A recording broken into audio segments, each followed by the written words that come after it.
예, 오늘부터 몇 회에 걸쳐서 초대교회에서 평신도의 출현이라는 책의 내용으로 공부를 한번 해보려고 합니다. 이 책은 알렉산더 파브르라는 가톨릭의 평신도 신학자가 쓴 책입니다. 알렉산더 파브르는 프랑스에서 가장 큰 대학인 스트라스부르 대학에서 교부학과 초대교회사를 가르쳤고 최근에 2020년에 돌아가셨어요. 가톨릭 교회 안에 성직자가 있고 평신도가 있는 것처럼 개신교회 안에도 성직자 역할하는 목회자와 평신도의 구분이 존재하는 것이 현실이죠. 근데 이 책에서는 신약 시대에는 없던 이런 성직자, 평신도의 구분이 초대교회에서 역사적으로 어떤 과정을 거쳐서 형성이 되었는지를 설명하는 책이에요. 매우 독특하고 또 중요한 책인데 안타깝게도 아직 한국에 번역이 되지 않아서 이번에 저희 채널에서 영어 번역본을 기반으로 해서 소개를 해드리려고 합니다. 네. 왜 갑자기 평신도에 대한 이야기를 하는가 궁금해하실 분이 계실 것 같습니다. 저희 채널에 보시면 평신도 신학이라는 재생 목록이 있고 여기에 이제 몇 개 영상을 이전에 방송하기도 했습니다. 역사적으로 보면 평신도라는 이슈가 강조되었던 중요한 시대들이 있었습니다. 먼저 16세기의 종교개혁인데요. 면죄부 발행 등 교양으로 대표되는 사제그룹의 타락과 세속화로 인해서 종교개혁이 촉발되었습니다. 그래서 루터가 강조한 것이 만인사제설 혹은 만인제사장설입니다. 성직자, 심지어 교황도 평신도와 차이가 없는 동일한 사제일 뿐이라는 주장입니다.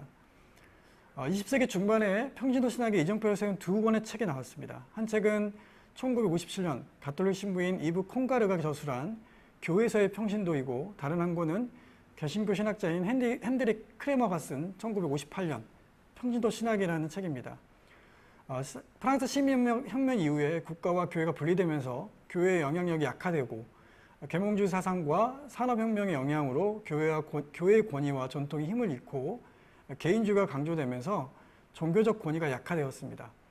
더구나 세계 1, 2차 대전을 겪으면서 경험한 혼란과 교통을 겪으면서 신에 대한 회의가 확산이 되었습니다. 이것의 영향으로 점점 교회가 쇠퇴되었고 교회 안의 목회자도 감소하면서 평신도 역할이 대두가 되었습니다. 예, 지금 우리 21세기 한국 교회에도 평신도 운동이 일어나고 있는데요. 건강한 자원교회 연합이 평신도가 주축이 되어서 목회자와 동역을 하는 교회를 약 15년 전부터 세워가고 있고, 그리고 평신도 교회 공부 모임이라는 이름으로 평신도 교회 네트워크에 속한 교회들이 작년부터 매월마다 같이 공부하면서 평신도 교회 운동을 하고 있습니다. 매월마다 유튜브에 공부하는 영상을 이제 올리고 있습니다. 그리고 평신도의 상상력이라는 이름으로 평신도 사회선교단체들이 연합해서 평신도 운동을 몇 년 전부터 하다가 금년에 평신도 신앙실천운동이라는 단체가 시작이 되었어요. 이 단체에서 평신도의 영적인 수준을 높이기 위해서 평신도 학교를 운영을 하고 있고 또 실천신학대학교의 평신도 신학석사과정을 개설해서 운영을 하고 있습니다. 16세기의 종교개혁, 또 20세기 중반에 평신도 신학의 정립, 또 21세기 한국의 평신도 운동이 일어나고 있는 이 시기들의 공통점이 무엇일까요? 바로 교회의 위기라는 것입니다. 교회의 위기 시대에 교회에서 다수를 차지하는 평신도들의 역할이 요구가 되는 것이죠. 네. 앞서 반복적으로 평신도 신학이라는 것에서 저희가 언급을 했는데요. 평신도 신학은 평신도를 위해 쉽게 설명한 신학이라는 의미가 아닙니다. 평신도 신학은 설교학, 예배학, 여성신학, 해방신학처럼 실천신학의 한 분야로 지칭하는 용어인데요. 이것은 평신도의 정체성과 사명에 대한 신학이라고 정의할 수 있습니다. 가톨릭 신학자인 이브 콩가르는 평신도의 지위와 역할에 대한 신학이라고 정의를 했는데요.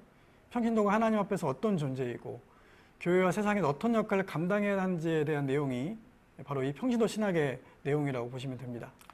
저희가 오늘 소개해드릴 초대교회에서 평신도의 출현에도 언급이 되어 있지만 대부분의 평신도 신학을 연구하는 분들이 동의를 하는 것은 신약 시대에는 성직자와 평신도의 구분이 존재하지 않았다는 것입니다. 일반적으로 성직자 또 목회자는 교회 안에서 리더 그룹이고 평신도는 팔로워죠. 목회자가 주로 가르치는 역할을 하고 또 예배를 집례하고 사역을 주도해 간다면 평신도는 주로 배우고 예배에 수동적으로 참여하고 목회자의 사역을 보조하는 역할을 합니다. 목회자가 지시하는 역할을 주로 하고 평신도는 그 지시에 따르고 순종하는 것을 미덕으로 여깁니다. 목회자가 하나님 나라와 교회라는 어떤 드라마의 주연이라면 평신도는 조연이라고 볼 수가 있겠죠. 이러한 위계가 교회 안에 현재 존재하는 것이 현실인데 신약 성경에 기록된 사도 시대에는 교회 안에서 성직자 계층 또 평신도 계층의 이런 분리가 없었고 모두가 하나님 안에서 동일한 한 백성이었다는 것에 대부분의 학자들이 동일합니다. 여기에 대해서 조금 더 자세하게 알고 싶으신 분들은 저희가 이전에 평신도는 없다, 목사는 없다라는 제목으로 만든 영상이 있는데 그걸 한번 참고해 보시면 좋겠습니다. 네. 이 책의 목차와 어떤 내용을 다루고 있는지 좀 간략하게 소개해 드리겠습니다. 이 책은 크게 세 부분으로 나누어져 있습니다. 파트 1은 1세기와 2세기를 다루고 있고, 파트 2는 3세기, 파트 3은 4세기에서 6세기를 다루고 있습니다. 저자가 성경에 없는 평신도라는 계층이 어떻게 교회 안에 출현하게 되었는가를 시대별로 연구를 하고 있는데요. 연구를 한 방법은 초대교회의 교부들이 기록한 수많은 문서를 검토해서 그 문서들에 기록된 교회의 모습과 직제를 살펴보고 그것을 통해서 성직자와 평신도라는 계층의 분리를 확인합니다. 파트 1의 1세기와 2세기는 평신도라는 용어가 처음 출현한 시기입니다. 처음에는 성직자와 평신도의 구분이 없는 시기였는데 1세기 말에 또 2세기 초에 로마의 클레멘트가 고린도 교회 분열의 소식을 듣고 쓴 클레멘트 1세의 평신도 라이코스라는 용어가 처음 출현합니다. 하지만 책의 저자는 이 시기가 성직자와 평신도의 계층이 나눠진 것은 아니고 모두가 그리스도의 제자인 시기였다고 말을 합니다. 파트 2에서는 3세기를 설명합니다. 이때 하나님 백성이 두 계층으로 나눠진 시기라고 합니다. 이때 제도적으로 성직자와 평신도 사이에 넘을 수 없는 커다란 장벽이 생겼고 두 계층이 명확하게 분리가 됩니다. 파트 3에서 4세기, 6세기의 교회 변화를 설명하는데 여러분이 잘 아시는 것처럼 4세기의 콘스탄틴 황제가 기독교를 회심하면서 종교의 자유가 생기고 또 이후에 기독교가 로마의 국교가 되면서 교회가 엄청난 특혜를 통해서 권력을 갖게 됩니다. 이 시기에 성직자가 특권층이 되고 평신도와 간극이 더 넓어지는 것을 설명하고 있습니다. 예, 21세기 한국교회는 쇠퇴를 경험하고 있습니다. 10년 후에 개신교인이 사회에서 10명 중에 한 명밖에 안 될 것이라는 통계가 있습니다.